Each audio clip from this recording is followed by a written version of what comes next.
Bienvenue sur Azimut, le podcast de l'orientation proposé par les spécialistes des études supérieures. Vous écoutez un épisode du thème Les sciences politiques.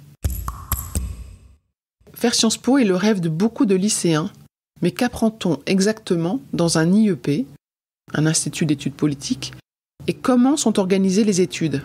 C'est à ces questions que nous allons répondre dans cet épisode.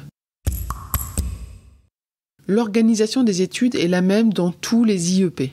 Les 10 IEP ont chacun leur spécialité, mais les études sont organisées autour des mêmes disciplines et d'une méthodologie commune. Les étudiants y suivent en moyenne 20 à 25 heures de cours par semaine, auxquels s'ajoute un important travail personnel et en groupe. Les études s'articulent autour de 2 cycles, un premier cycle de 3 ans consacré à l'acquisition de la méthodologie et des connaissances de base dans les grandes disciplines. Ce premier cycle inclut une année de mobilité à l'étranger, un second cycle de 2 ans qui est un cycle de spécialisation menant au master.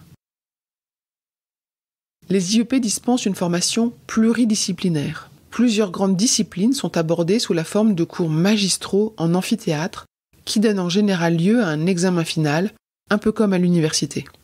Toutes les disciplines utiles pour comprendre les phénomènes politiques au sens large sont enseignées.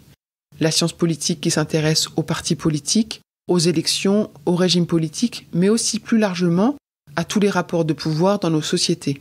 L'histoire et les relations internationales, et puis le droit, l'économie et les sciences humaines et sociales.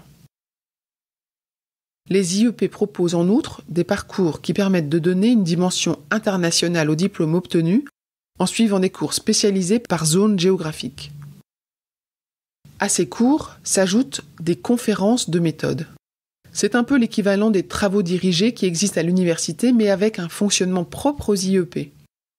Une conférence de méthode réunit une vingtaine d'étudiants et vise, comme son nom l'indique, à l'acquisition d'une méthodologie propre à Sciences Po. Les tables sont en général disposées en U afin de faciliter les échanges. L'oral est en effet très présent dans ces conférences qui reposent sur des exposés et des débats qui impliquent la participation des étudiants. Outre la prise de parole en public, les confs, comme on les appelle, visent à acquérir une méthode dans l'écriture et l'organisation des idées. Il est coutume de dire qu'un étudiant sortant de Sciences Po peut faire un plan détaillé en 2 parties, 2 sous-parties sur n'importe quel sujet. Les confs sont obligatoires et sujettes au contrôle continu. Chacune porte sur une discipline. Sciences politiques, culture générale, économie, droit, histoire, sciences sociales, etc. Ainsi qu'une ou 2 conférences de langue. Le nombre des conférences et leur contenu varient selon les IEP. Ainsi, les études de sciences politiques en IEP sont orientées vers l'acquisition d'une méthodologie spécifique. Elles sont pluridisciplinaires, mais permettent une spécialisation en second cycle. Elles sont françaises, mais avec une forte dimension internationale. Retrouvez dans Azimut d'autres épisodes du thème Les sciences politiques. Cet épisode est terminé. À bientôt sur Azimut.